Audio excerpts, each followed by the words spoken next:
There is a bat flying over your yard tonight that may know your house better than you think. That sounds impossible at first, because most people imagine bats as random shadows, little fragments of night darting through the air without purpose, without memory, without any real connection to the world below them. But the truth is quieter, stranger, and far more personal. A bat does not move through darkness the way we do. It does not stumble into the night blindly. It builds the world in sound. Every fence post, every tree branch, every porch light, every gap between your roofline and the old maple at the edge of the yard becomes part of a living map inside its mind. And if that bat returns again and again, night after night, passing over the same patch of grass, circling near the same corner of your house, slipping through the same invisible corridor above your garden, it may not be there by accident. Most people never realize that after dark, their yard becomes a completely different place. The familiar space where you drink coffee, mow the lawn, let the dog wander, or sit quietly at the end of a long day is transformed into a hidden hunting ground, a crossing path, a listening chamber, and sometimes, a place of repeated choice. While you are inside, turning off lights, closing curtains, and believing the day has ended, another world is beginning just above your head. What makes this remarkable is that bats are not simply reacting to insects in a chaotic way. Researchers have found that bats can remember profitable feeding locations, navigate complex landscapes, recognize patterns, and adjust their behavior based on experience. They return to places that reward them. They avoid places that threaten them. They learn the shape of a neighborhood not as a flat map, but as a series of echoes, scents, temperatures, sounds, and movements. Your yard is not empty space to them. It is information. And that changes everything. Because the bat passing through your yard may have noticed things you never meant to reveal. It may know where mosquitoes gather after the sprinklers run. It may know which porch light draws moths.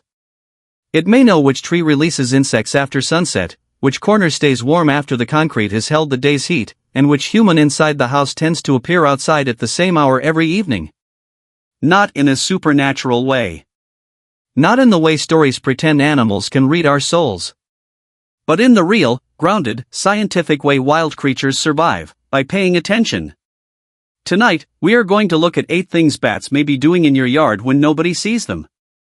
And the deeper we go, the more this becomes about something larger than bats, insects, and darkness. Because the most surprising sign comes later, when a bat stops treating your yard as random territory and begins treating it as a remembered place. And the final revelation is not really about the bat at all. It is about what it means to be noticed by a wildlife that owes you nothing. The bat notices what your yard becomes after sunset. The first thing that happens is almost invisible. Before the bat circles, before it hunts, before it returns with any kind of pattern, it notices. Notices the shift in air. Notices the tiny insects rising from damp grass. Notices the way heat lifts from stone, siding, and soil. It notices the porch light that you forgot to turn off, glowing like a small artificial moon above the steps. It notices the flowering plants near the fence, the fruit tree in the corner, the rain barrel beside the shed, the narrow gap where gnats collect when the air becomes still. To you, these details may seem ordinary. To a bat, they are not background. They are signals. Most people never realize that a backyard changes more dramatically at night than it does across entire seasons. During the day, your yard belongs to visible animals, birds on the fence, squirrels in the branches, insects moving openly in the sun. But after sunset, the hidden life rises. Mosquitoes lift from shaded places. Moths drift toward light. Beetles move from soil and bark. Tiny flying insects gather where warmth, moisture, and shelter overlap.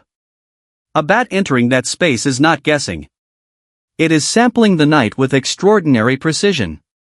Bats use echolocation by sending out high-frequency sounds and listening to returning echoes. But this is not just a simple alarm system to avoid obstacles. It is a way of reading structure, movement, distance, texture, and sometimes even the difference between prey and background. The bat is creating a constantly updated picture of the air, and your yard is being measured in that picture. What makes this remarkable is that the bat may notice the value of your yard before you ever notice the bat. You might only see a flicker above the trees and think, there's a bat. But by then, the bat has already detected the insect cloud above the lawn, the safest opening between branches, the way your dog's movement changes the pattern below, and the small corridor of open air that allows it to turn without wasting energy. This is the beginning of the relationship, though it does not yet look like one. The bat does not know your name. It does not understand your life.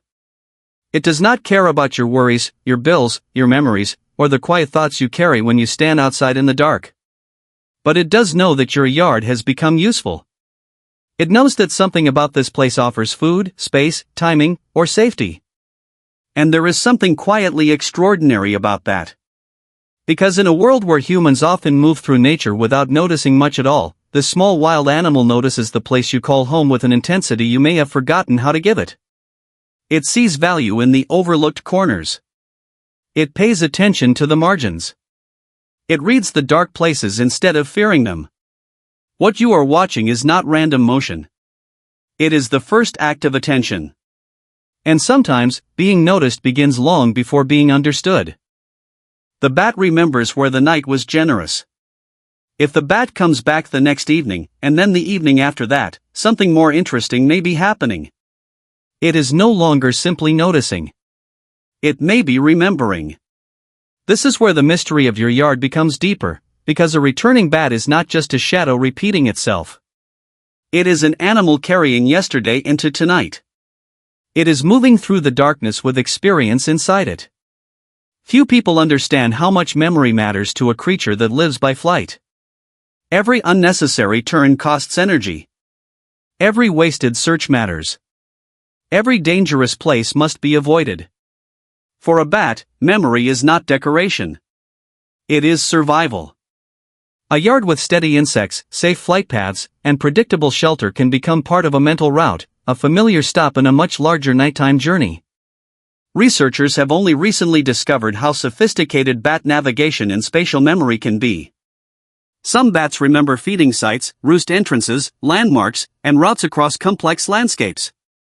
They do not merely wander until food appears.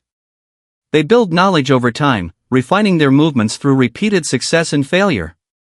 That means the bat above your yard may be carrying a quiet record of what happened here before. It may remember that after rain, insects gather near the low shrubs. It may remember that when your porch light stays on, moths arrive in slow drifting spirals. It may remember that the side yard is easier to cross than the cluttered space near the garage. It may remember that your yard gave it food when another place did not. And that changes everything. Because memory turns a place from scenery into meaning. To you, your yard may feel like an ordinary piece of land attached to your house. A place you pass through, maintain, sometimes ignore. But to a bat, it may become a point in a living map, a remembered pocket of abundance in a world that is always demanding more energy than it gives back. There is something deeply personal about being remembered by the wild, even when that memory is simple and practical. The bat is not sentimental. It is not returning because it loves your garden or understands the human stories inside your walls. But it returns because experience taught it that this place mattered. And maybe that is not as small as it sounds.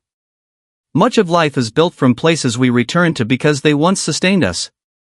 A familiar road. A kitchen light. A voice. A room where we felt safe for a moment. The bat does not think in those human terms, but its behavior still touches the same truth. A place becomes important when it has given something needed. So when the bat comes back again, cutting across the same dark corner of your yard, it may be carrying proof that your home has entered the memory of another living creature. What you are seeing is not habit alone. It is memory taking flight.